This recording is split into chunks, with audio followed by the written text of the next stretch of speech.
ఎన్టీఆర్ జిల్లా విజయవాడ పోలీసులు 60 లక్షల విలువ చేసే 600 మొబైల్ ఫోన్స్ ను రికవరీ చేశారు. వివిధ రాష్ట్రాలలో ఫోన్లు చోరీ చేసినవి రికవరీ చేశామని నగర సిపి రాజశేఖర్ బాబు తెలియజేశారు. దొంగ దగ్గర ఫోన్లు కొనుగోలు చేస్తే సమస్యలు తెచ్చుకోవడమే అన్నారు. ప్రతి ఒక్కరూ కూడా సైబర్ క్రైమ్స్ పట్ల అవగాహన కలిగి ఉండాలి అన్నారు. ప్రతి విలేజ్ లో సీసీ కెమెరాలు ఏర్పాటు చేసేలా చర్యలు తీసుకుంటామన్నారు.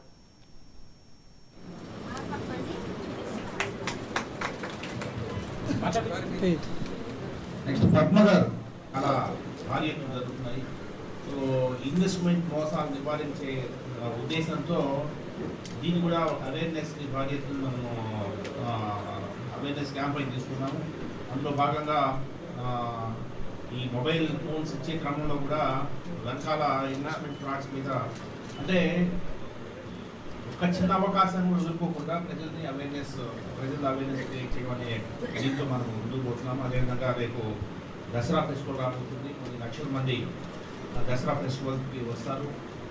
దసరా ఉత్సవాల్లో కూడా ఈ వినూత్నంగా ముఖ్యంగా సైబర్ క్రైమ్ మీద అవేర్నెస్ అనేది తెలియజేయడం జరుగుతుంది. ఖచ్చితంగా పోలీస్ శాఖ ప్రజలు పోలీస్ శాఖని గుర్తించే పరిస్థితుల్ని తీసుకొస్తాము.